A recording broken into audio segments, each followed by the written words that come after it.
Hello, this is the Welcome Series. This is introductory level technical training from Extreme Networks. This is where you come to meet members of our family, and in this course we're meeting ExtremeCloud IQ. So this is week 4 out of 6. We're getting into the second half of the course. So if you're one of our customers, one of our partners, distributors or employees, or you're thinking about becoming one of those, then welcome. Welcome to you, welcome to everybody. Anybody can join. Pass the message around, bring a friend next time. Everybody's welcome. This is free of charge, and the certification exam is free at the end as well. So let me just check in with the team. Bethany's actually on holiday this week. She's taking a well-earned rest, so I'm here with Claire. How are you, Claire? Hi, Rowan. Welcome everybody. It's just me this week, so very, very special times for everyone. Thanks, Claire. All right, Claire, before I get you to do some shout-outs, I just wanted to remind everybody that we're a global company, Extreme Networks, but we're in the UK. So myself, Claire, Bethany, Isaac, we live in the UK. We broadcast this from our home locations, from our remote locations. So this I've got a globe. This is where we are. This is where we are in the world. We're just there. I think I got my finger on that correctly.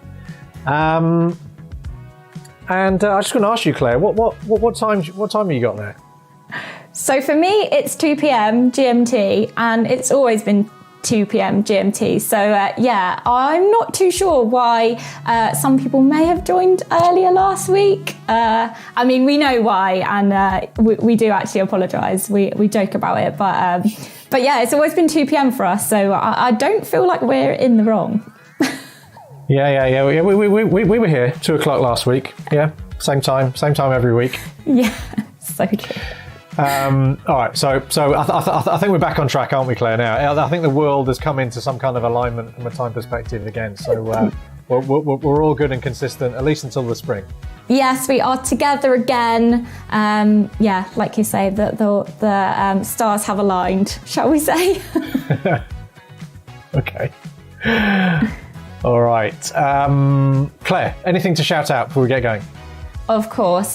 So naturally, all the same shout outs from me, guys. If you're here with us live, please jump into the YouTube chat.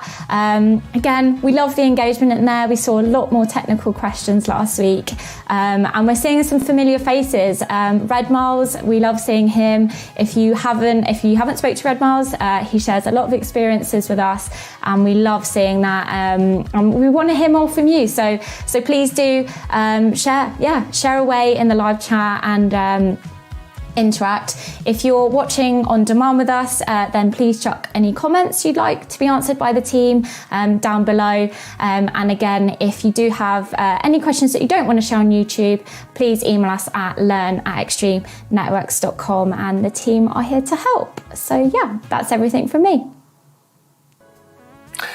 And I think we've got a bit of a shorter episode this week. Is that right, Claire?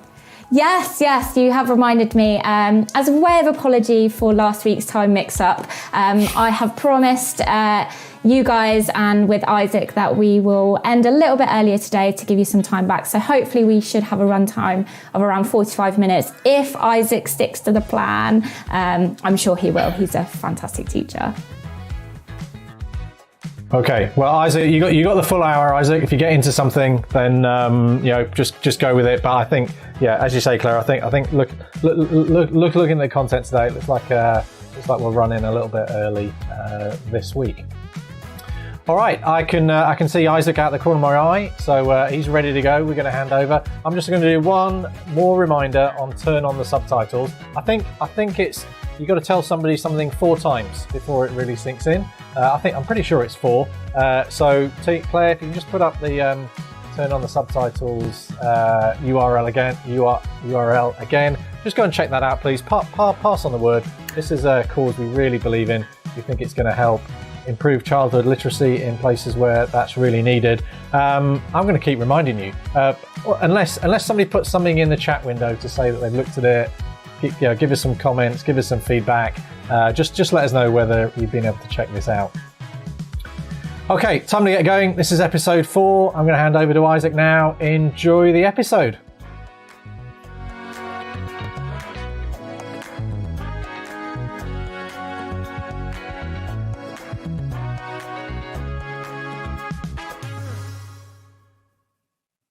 Thank you, Rowan. Once again, we're back here, episode number 4. I really hope you've enjoyed this journey so far with us on this Meeting ExtremeCloud IQ. One of the things that South Africans do a lot is we braai. For those of you who don't know what braai is, it's what the Americans would call a barbecue. We barbecue a lot, right? And we call it braai, like fly, but just with the BR, braai. That's how you pronounce it. And we love to have braais in South Africa. We love to have friends over. We love to, get all your friends. You bring meat, you bring boerewors, you bring lamb chops, you bring chicken, and we put them on the fire. And we spend the afternoon watching the Springboks beating the All Blacks at rugby, or beating the Lions. And we do that a lot. The weather is really conducive to that. And we have conversations that go off late into the night. And I'm sure that this happens wherever you are around the world. It's great to have friends over. And one of these things that I enjoy so much about this is you chat, you learn about people. People open up, they relax, they chatting.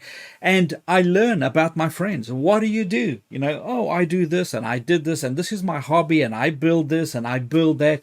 I do these things. I build scale models. That's what I do in my spare time. I enjoy building this. I used to build when I was a kid living in South Africa. By the way, if you don't know, I'm living in Cambridge in the UK. But I grew up in South Africa. Most of my life spent in South Africa. And I used to, my parents I convinced them to buy me their scale models, little ones. And I would build them but I had no patience, so I wouldn't bother to paint them or anything. I didn't even put the decals on them. I just wanted to build them so that they were complete and then go on to the next one.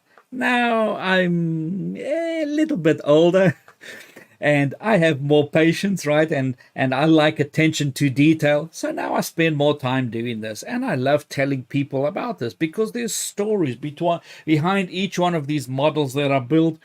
There's a story. I have a plane that I built called a Mosquito, very famous plane that was used in the World Wars. But the one really interesting thing about it was that it was made of wood.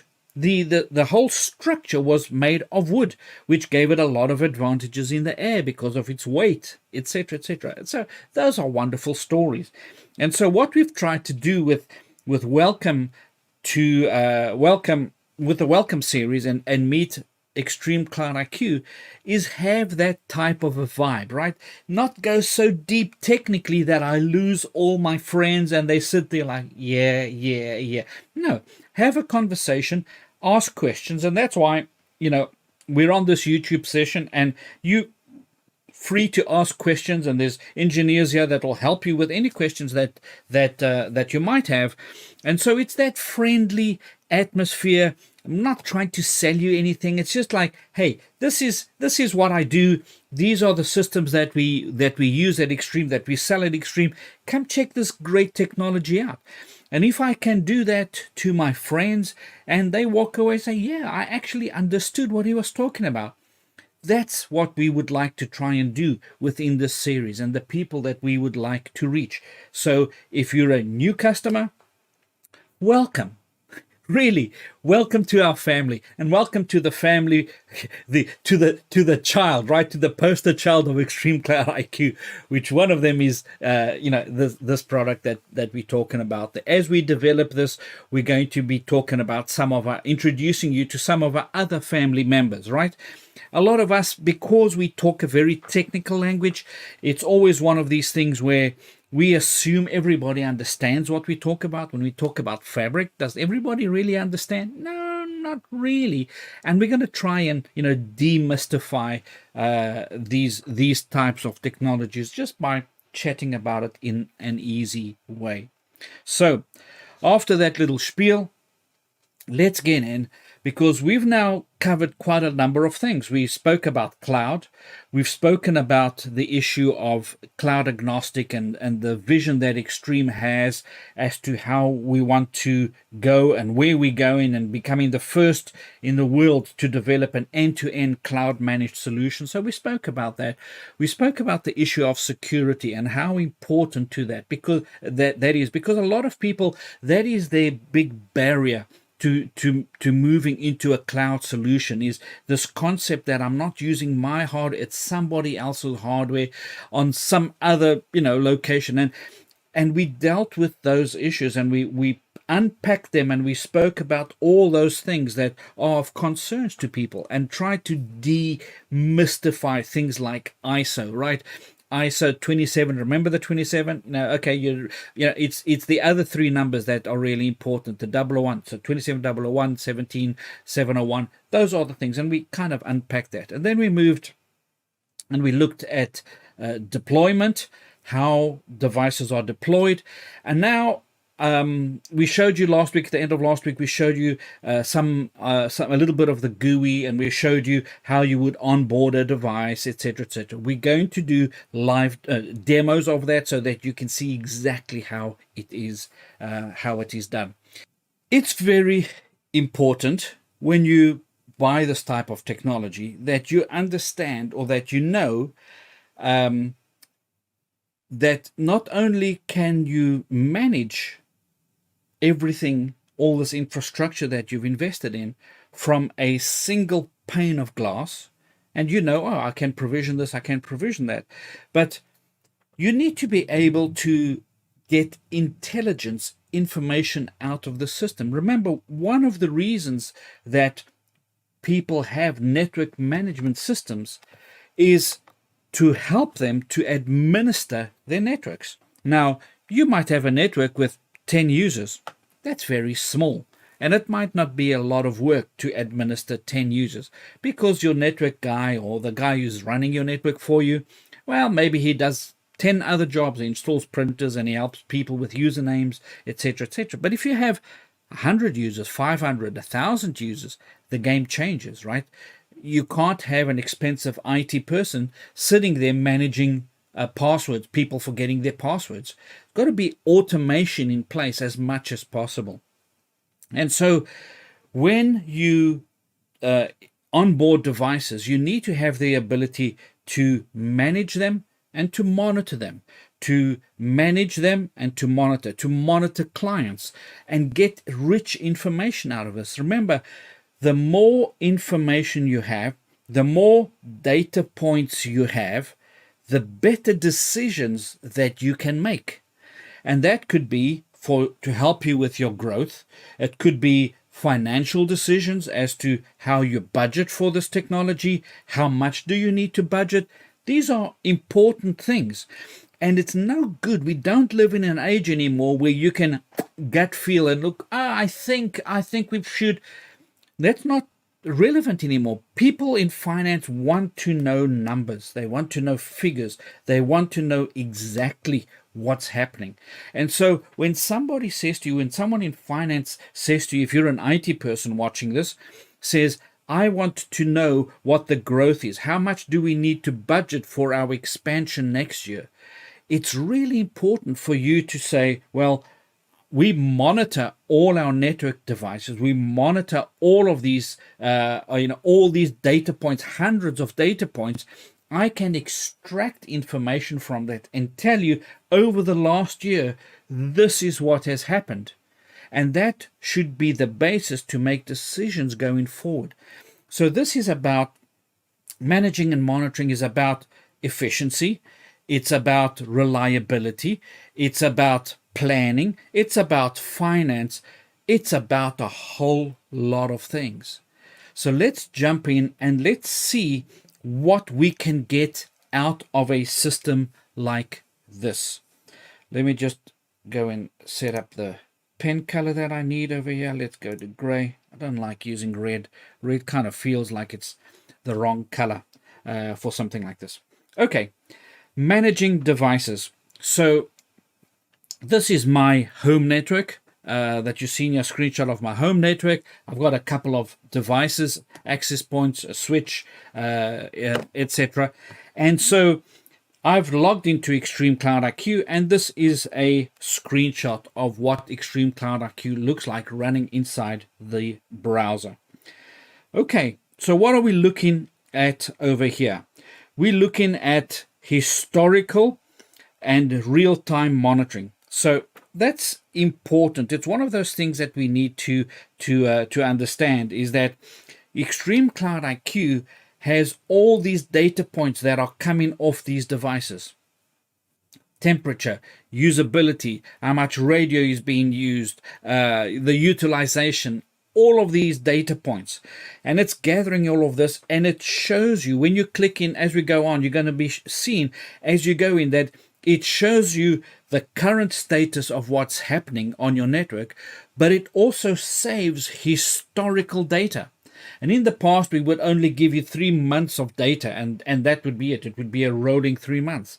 Now, when you sign up to ExtremeCloud IQ, as long as you signed up as a customer, you have access to that data. So you can go back and mine that data. If something happened, if you were concerned about maybe you had a hack or something to that effect, and you wanted to see what happened on your network around about that time, then you can use this data to go in and look at around that time what happened, if you have an idea. And so today, maybe you don't have all the reasons why you would want to go and look at data, but the more data you have, the better decisions that you can make, as we have mentioned over here. So this is just kind of the default view that we see. Managing devices, and then we have filters. That is universal. You'll see it on most programs that have databases. You will always see that. Now, there's going to be a little video that's going to trigger off on one of these. I'm not too sure which one it is. I think maybe another 1 or 2 videos, a slide. There's a little video that goes through this. But you can see over here that we have things like the column picker, where you can go and add columns and delete columns and remove. And that's, again, this is not unique to us. Most people that have web applications or a database have something to that effect. We work a lot with the concept of filters. Again, if you have a network with 10 devices, I mean, look at mine, right? There's, at the time I did the screenshot, there's 3 devices. I mean, I don't even have to scroll through different windows to see all of them. But what if you have 2,000 devices or 3,000, 5,000 devices? Then you can see that this is not that efficient to go that way, and you would need to have filters. And filters would allow you to say, well, show me all of these types of devices. Show me the AP4000, for example, or show me this particular switch, right? And you can filter it by devices, by network, by users, for example. You can do all of those. Now, custom, I think that's supposed to be custom filters can be saved by an admin. And this is one of those other reasons why we said, I think it was in the security module, that you shouldn't have, not everyone who works in your company should have access into the admin with admin credentials into ExtremeCloud IQ. Pick a couple of trusted people and give them admin access, right? Because if you save a filter, that filter is saved for that particular user. So if everybody is using the same account, that means that if different people change the filter views, then it's saved and you overwrite what somebody else did. So if you have 2 or 3 accounts, then those 3 accounts, the administrators can configure the view that works best for them. So you have the ability to save these types of filters, and they remain consistent across everything. Now, that is a benefit, and that is also something that could catch you out very badly. I, for example, when I've worked on bigger ExtremeCloud IQ accounts, I go search for something, I put a filter on there, and then I forget that I've done a filter, and that then gets me in trouble, because later on I'm looking for something and it's like, oh man, I can't, this doesn't make any sense to me. Filters, because it saves that consistently all the way through ExtremeCloud IQ. Now, status icons. These have evolved over time. They used to be quite ugly, but now they're actually quite pretty. What do these status icons mean when you see stuff like that? Okay, so you like green. Green is happy days. When you see green, oh, I'm very happy. It means that a device has connected to ExtremeCloud IQ, and it's done this via CapWap. So when you see green, happy days, everything is very happy. When you see red, not so happy. That's more burgundy, but it's supposed to be red. So red indicates the loss of CapWap connectivity. So you had it, now you don't. It might be something as simple as an Ethernet. You know, sometimes an Ethernet cable, there's a little kind of like a springy end on it, and sometimes that breaks off. Yeah, and what will happen is you put in the Ethernet, it looks like, it smells like it's plugged in, but it's not actually. It's maybe a millimeter away from connecting, and then you'll see this CapWap connectivity, and you know, oh, we have an issue over here. So it could be something as easy as that. That could be internet connectivity that's down as well. But that's what that red cloud actually means. The purple cloud means, this one here, means that it's a simulated device, and we've spoken and mentioned that before. A simulated device. So you haven't received your stock, you want to do some testing, or you've received it but you want to see how a different device performs. This is what that tells you, right?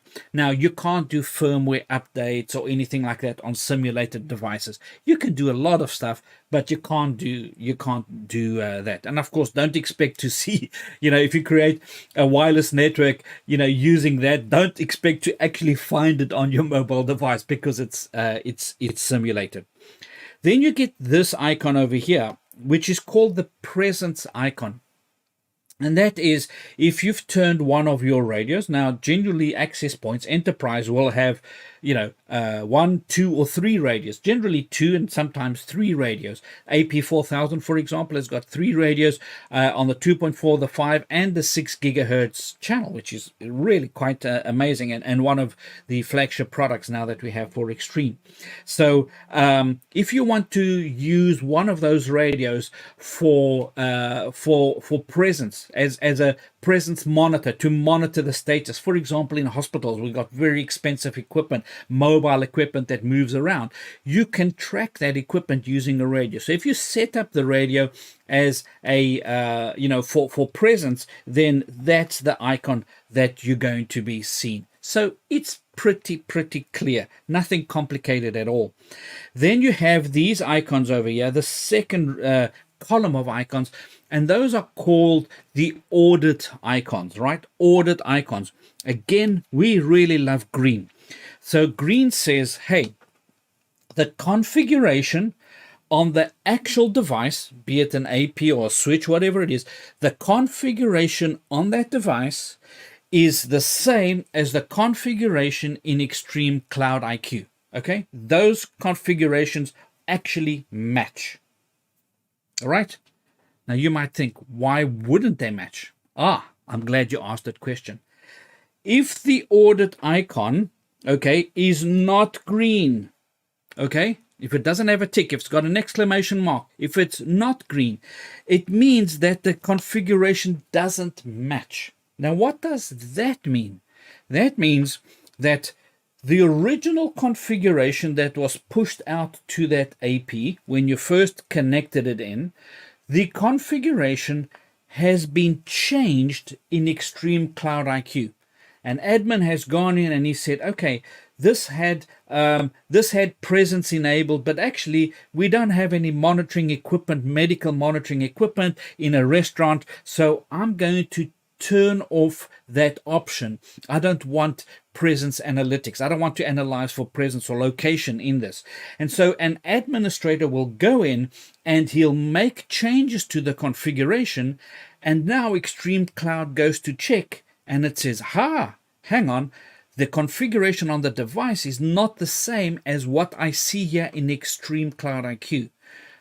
And I'm going to tell you about it. Now, why is that important?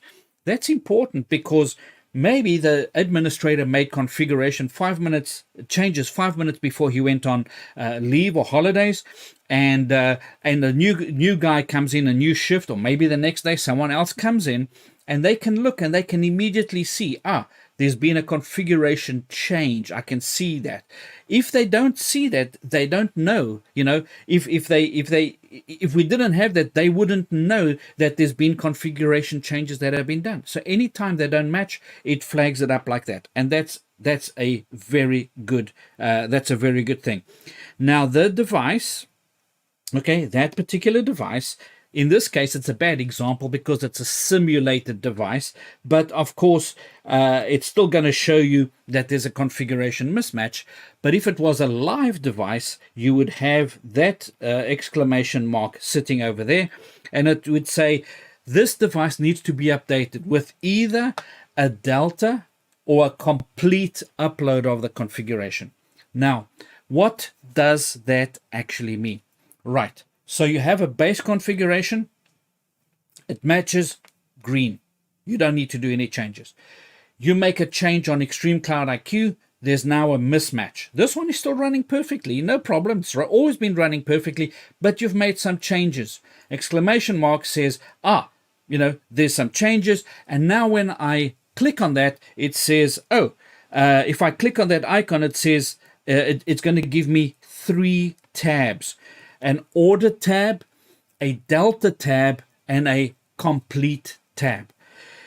The delta tab, the order tab, displays a summary of all the configuration changes. So the things order tab displays a summary view of any configuration changes. The delta tab displays the delta configuration that will be sent to the device. A delta doesn't require a reboot. So delta changes what has changed from the original. What was it that has changed? This, if I now send it, a delta, if I push it down to the device, it doesn't need a reboot at all.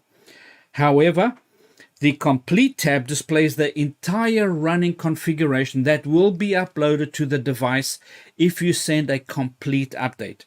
So, you have the original, you have the delta, the changes, and then complete tells you everything that will happen after you push that configuration down to that device. If you push a complete configuration down to the device is going to do a reboot. So it's a perfectly normal operation. All that you need to do is you need to consider the best time to do that. If it's an office and you have 10 people in the office and you need to push a configuration update, do you need to do a full update or not? If you don't need to do a full update, that's great. You can just do the delta and it won't reboot it. But if you have to, if you've done a whole new firmware update, you have to do it, then maybe it's better to wait until after working hours or before working hours, come in, push that configuration so that it doesn't affect anybody at all. Now, let's look at some of the devices, device view. So there you go. That's what I log into ExtremeCloud IQ and I see these devices. 1, 2, 3, 4 devices. One of them is simulated. They've all received updates. They're all up to date. Everything is happy. You can see the devices over there, AP250, an Atom, an SR2208P, and an XR200P. Right, great. This works really well. Now, take my first one, Bacon AP, and I click on that, and I start to get a device view that looks something like this. Okay, and I think we just ran a little bit out of time, so let's do a 60-second break at this point in time, and then I'll carry on from here. Sorry, it's important for us to get up and stretch and do a thing, and I need to get a glass of water as well. So I'll see you back here in just on 1 minute.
Okay, let's continue. Let's continue over here.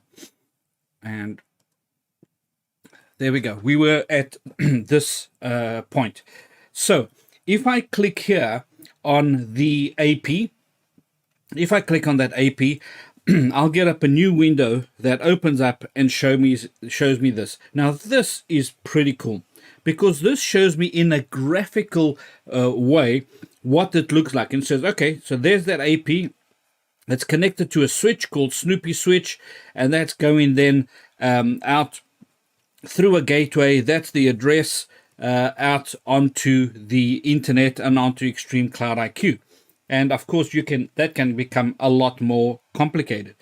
You'll see over here, if I clear this, you'll see that over here, I have this concept of historical view, where I'm looking at 1 hour, 2 hours, 3 hours, 8 or 24 hours, and that is the time range. And that time range is a drop down. So if I click on it, I can look at it in a day, I can look at it in a week, I can look at it in a month, right? And then I can set up whatever a time range that I want. And you can see that information, you can see a location. There's the location, there's my map, and there's the floor, ground floor, and there's the AP. I set that up previously. There was a process of creating this, and on the last episode, I'll actually show you how you go and set up a location. There's a policy that I've used. It shows me active alarms. So you can see that from just one single view, it tells me, hey, you got a score. You got a score of 98%. That's pretty good. That's higher than I ever got at school for anything, including swimming. I wasn't good at swimming, but supported bandwidth, spatial streams, the standards, maximum transmit power. One view, easy to see all this information in one single view. Now, on the left-hand side, you have these two tabs, monitor and configure. In the monitoring tab, you have all of these options, okay? All of these options that you can go and look at. And then the configuration tab, of course, you've got all of these plus additional settings. These are all configurations that you can make. Now, remember, any change that you do over here will trigger that Delta update, will trigger that exclamation mark saying, hey, the configuration has changed from what is sitting on the device. So that kind of relates and makes sense. Take a look at this. If I go to monitoring and I go to wireless interfaces, it tells me there, nicely color coded. All right, look at this. Wi-Fi 0, Wi-Fi 1. What's that? That's the two radios that I have. And I can see the information, displays information about the Wi-Fi radios. Again, I have this set to 24 hours, but this can be absolutely anything that I want. The clients, what are clients? Clients are your device that's connected to the network, your iPhone, your tablet, your Android device, your Apple TV or smart TV, whatever it is, all of those. We can see clients, total clients, clients with poor health. Ooh, 2 of them. Oh, okay. This one happened to be an Apple iOS device. I don't know what the device was. I would have to go and look at the MAC address to figure out what it actually was. And sometimes even that's not quite possible. Events is showing you information about events such as client authentications. So is this useful on every day? Well, maybe not every day, maybe not all the time, but certainly if you got something in alarms, that might be something that should concern you. Major severity. Oh, okay. What category? Hardware radio. Okay. A high interference. That might be something that I might be concerned about. So how would you know about this before? How would you know? If you have 100 APs, 200 APs, 500 APs, or switches, or whatever might be, it might have been a lot more difficult previously to find this information out. Now, you have the alarms, you can see straight away. Now, this is a home network where I'm sitting. So it's a small network. It's kind of different to an enterprise. The principles remain the same though. It's very easy to see. In the configuration, device-specific configuration, remember I clicked on a particular access point, and that brought up all this information. But the device configuration over here, there's a lot of information there. The device host names, IP addresses. Now it's going to have a default host name. You saw my one. I went in and changed it to Bacon AP, but you can change it to whatever you want, something that makes sense to you. Interface settings, supplemental CLI, and anything that you do here is an override for a single IQ device. So you have policy that you can put out, let's say, to all your AP4000s. You can have policy for all of those. But if you want to override that policy for a specific device, by clicking on it, you can come in here and override that particular configuration. Here's that video I told you about. Short little video, just takes you through some of the common GUI interface elements that you're going to have. Let's listen. Okay, so anywhere in XIQ where you have columns, you can adjust and play with those columns. So let's look at the most important icon for this particular purpose, and that is the column picker, this one with those three little bars. So by clicking on it, you get a list of all the fields that are available to you, of all the columns rather, that are available to you. They are dynamic, so status health, the first one over here on the left, if I uncheck it, it does it automatically, it dynamically rather. So it updates it automatically, put it on, and it's back there. So these are all the columns that you can turn on or off. It's obviously very descriptive, and based on the section in which you are, that's what determines what columns you have. So if I turn that off, I'm then left with all the columns, and then I can do various things with them, like you would with any kind of system that's got a lot of columns, any database system, for example. You can just move your mouse to the area between these two columns, and the cursor changes to the I bar, and you can kind of adjust to suit the column width that you want. If you click and hold, you'll see that the cursor changes, and then you can move the column to wherever you prefer. For example, let's move that one over there, and there we go. I've now moved it into place. The other thing that you can do is you can just click on the column heading, and by doing that, it does the same thing that you find in Excel and any one of these others. It sorts that. So this column over here, which is time-based, when I click on it, it goes from the oldest to the newest, and clicking on it again, this is the freshest that sits right up at the top. So these are the abilities that you have. Column picker, all the columns can be moved, they can be turned on and off, they can be resized as and when you want. And that concludes this video. Fair enough, very easy. And nothing, this is not unique to us. Most companies, have something like this. I want to call your attention to something here, because we've already spoken a little bit about filters. But here you can see the usefulness of filters. So you can see here that I might want to look at filtering devices by branch offices, right? Only in Atlanta. And then I want to look at the operating system, the clients that connect Android. And it will now save this filter and only show me that information. What I really want to also just point out on this particular slide is on the interface, littered throughout the interface that you're going to see in ExtremeCloud IQ, are these little video icons. And when you see them, you can click on them and the little video will pop up, and it will give you more information about that particular area or that particular feature. It's really cool. We are building them out. There's already plenty there, but we are always building them out. And I think that that's a fantastic feature. Without leaving ExtremeCloud IQ, you can watch a video and get a better explanation. There are helps as well, and I'm going to cover that in another area, in another module, where you can go and get help. But it's a fantastic tool. Wherever you see it, you can click on it and go for it from there. So monitoring clients, again, click on the hostname or the MAC address of the client if you want to monitor the actual client. And like the other ones, it brings you this table and you can see all of the information. Blue column displays the current connection status info of the client. The timeline is completely adjustable. Client 360 sessions, you can start to see things like most usage on one AP, most time spent on one AP, selected time sessions, all of this information, total usage. So again, what I'm showing you is a lot of graphs, right?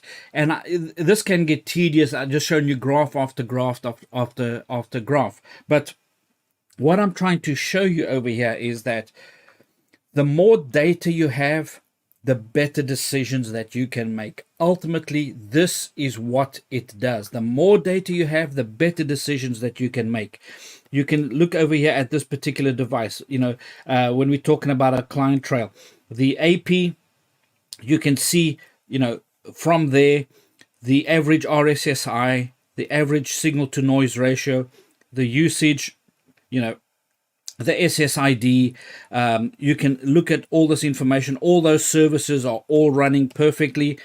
You can see, okay, there's the association 1 millisecond authentication, WPA 2-PSK.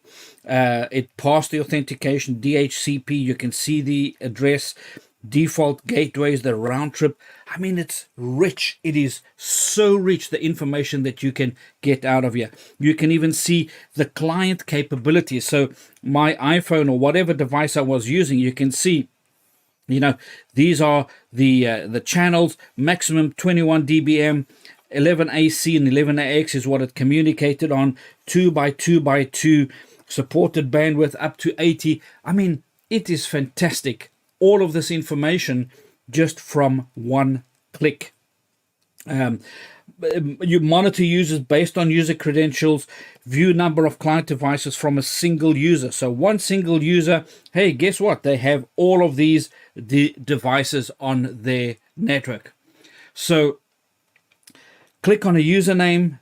There's information. This displays information about all the Wi-Fi devices that I own. So in this case, it's coming back and it's saying it can be a PPSK or an 802.1x. We're not going to really cover that right now, but you can see there we go. Isaac's got an iPhone, and you can see the information regarding that. It's connected, the name of the AP that it's connected to, but not only that, Isaac also has a Mac, and this is the information that it's connected to. It shows you the VLAN. All of this information is on there. Rich data.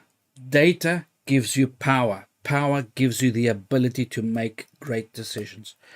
I hope this has been really useful to you. I hope this has shown you that from one single pane of glass, one browser window, you can look at networks, graphical representation of your network, access points, switches. You can filter, you can dig to the data that you want. You can look at data regarding clients, the connection, the health of those clients, the user, the type of devices that user was using, connected to.